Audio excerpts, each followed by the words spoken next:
I wanted students to answer the question, where does all this stuff come from? Students started out by accessing the article, The Silk Road, International Trade and Global Prosperity.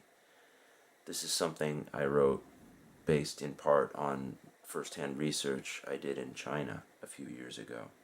It's hosted on my website, openendedsocialstudies.org. A monopoly, right? Oh, yeah. China have monopoly on silk. So you want silk, who do you have to go to? China, right? While reading this article, students gain insight into how goods, ideas, and technology moved along this traditional trade route. For homework, I asked students to design a chart, an inventory that lists the items in their homes based on their locations of manufacture. Now, a lot of this stuff comes from China, but it doesn't all necessarily come from there. On day 2, when students come back into class, they use this information to kickstart an investigation of how these goods move around the world. Students use the website marinetraffic.com. I want you to grab a computer, and what it lets you do is actually look at all of the ships who are literally right out in the ocean right now, all around the world. They're in the ocean right now, and you can see where they've been, where they're going.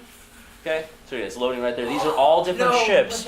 That's focused right now on Greece, but you can look anywhere in the world. I want you to look at things like, where are the ships most densely packed?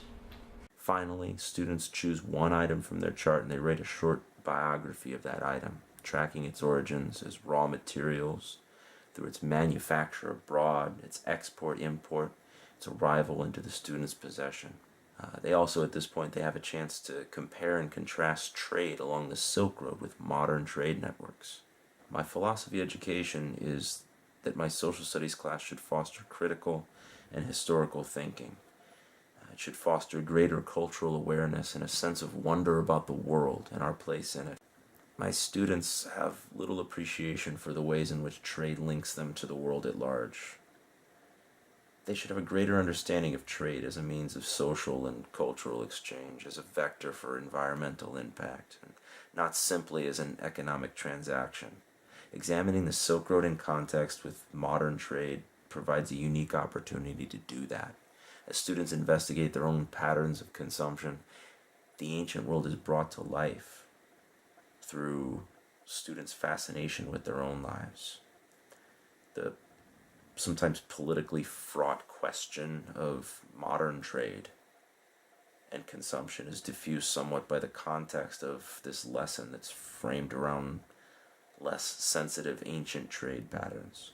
As a result, students and maybe their parents, by extension, gain a better insight into both ancient and modern trade. Students should ultimately have a clearer understanding of the scope of global trade and as their role as consumers, responsible ones or not. This lesson engages students in multiple aspects of National Geographic's learning framework. It specifically encourages students to adopt an attitude of curiosity and adventurousness, and opens the door to conversations about responsibility and empowerment in terms of their consumption habits. Students exercise skills of observation, communication, storytelling as they track their possessions back to the points of origin and communicate that information through charts and the biography they write about one of those goods, tracing it around the world. By making historical connections to the ancient Silk Road and modern trade networks, and making connections between their own consumption habits and modern trade, students expand their knowledge of our human story.